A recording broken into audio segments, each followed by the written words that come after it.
بسم الله الرحمن الرحیم. به نام الله بخشاینده مهربان. اذا جاءك المنافقون قالوا نشهد إنك لرسول الله والله يعلم إنك لرسوله والله يشهد إن المنافقين لكاذبون. چون منافقان نزد تو آیند گویند شهادت یعنی گواهی می دهم که تو پیامبر الله هستی. الله می داند که تو پیامبرش هستی و الله شاهدی می دهد که منافقان دروغ گویند. اتخذوا ایمانهم جنة فصدوا عن سبیل الله إنهم ساء ما كانوا يعملون. از سوگندهای خود سپر ساختند و از راه الله باز داشتند و به حقیقت آنچه می کنند ناپسند است. ذلك بأنهم آمنوا ثم كفروا فطبع على قلوبهم فهم لا يفقهون. این به آن سبب است که ایمان آوردند سپس کافر شدند. الله نیز بر دلهاشان مهر نهاد و آنان در نمیابند. وَإِذَا رَأَيْتَهُمْ تُعْجِبُكَ أَجْسَامُهُمْ وَإِنْ يَقُولُوا تَسْمَعْ لِقَوْلِهِمْ كَأَنَّهُمْ خُشُبٌ مُّسَنَّدَةٌ يَحْسَبُونَ كُلَّ صَيْحَةٍ عَلَيْهِمْ هُمُ الْعَدُوُّ فَاحْذَرْهُمْ قاتلهم الله أنا يؤفكون. چون آنها را ببینی تو را از ظاهرشان خوش می آید و چون سخن بگویند به سخنشان گوش می دهی گویا که چوب های هستند به دیوار تکیه داده. هر آواز را به زیان خود میپندارند. آنها دشمنانند، از آنها حذر کن خدایشان بکشد به کجا کجرو میشوند. وَإِذَا قِيلَ لَهُمْ تَعَالَوْا يَسْتَغْفِرْ لَكُمْ رَسُولُ اللَّهِ لَوَّوْا رُءُوسَهُمْ وَرَأَيْتَهُمْ يَصُدُّونَ وَهُمْ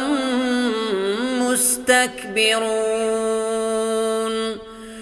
چون به آنها گفته شود که بیاید تا پیامبر الله برایتان بخشایش بخواهد سر میپیچند.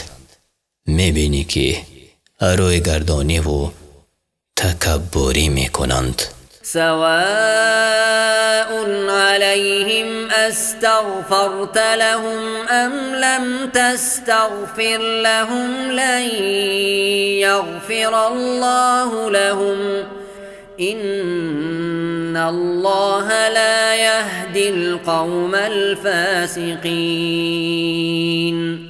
فرق نکند چی برایشان بخشایش بخواهی چی بخشایش نخواهی، الله نخواهد بخشید و خدا مردمی نافرمان را هدایت نمی کند. هم الذين يقولون لا تنفقوا على من عند رسول الله حتى ينفضوا ولله خزائن السماوات والأرض ولكن المنافقین لا یفقهون.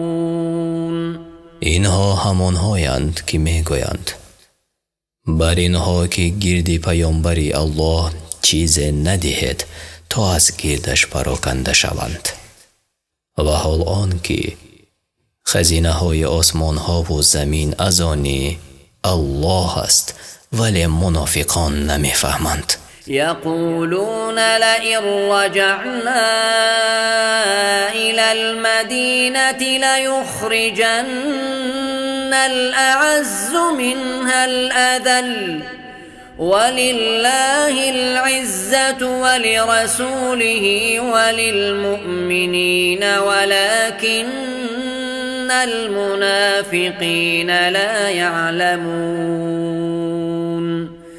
میگویند چون به مدینه باز کردیم صاحبان عزت خوار و ذلیل ها را از آنجا بیرون خواهند کرد.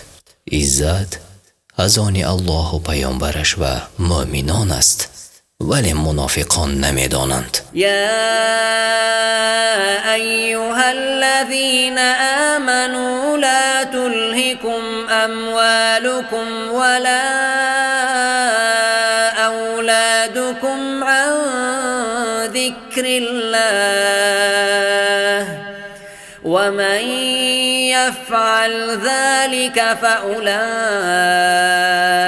هم الخاسرون.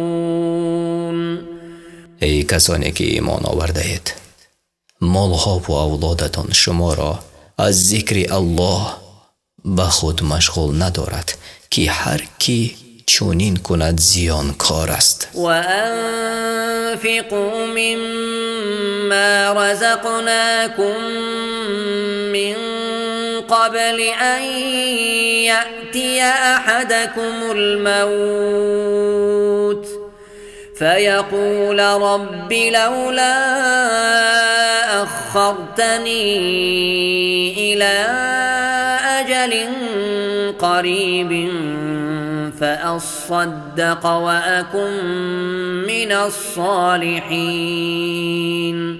از آنچه روزیتان داده‌ایم در راه الله صدقه کنید پیش از آن که یکی از شما را مرگ فرا رسد و بگوید ای پروردگار من چرا مرگ مرا اندک بدیرتر نینداختی تا صدقه دهم و از شایستگان باشم. ولن یؤخر الله نفسا اذا جاء اجلها والله خبیر بما تعملون. چون کسی اجلش فرا رسد الله مرگ او را به تأخیر یعنی دیرتر نمیگذارد و الله به کارهایی که میکنید آگاه است.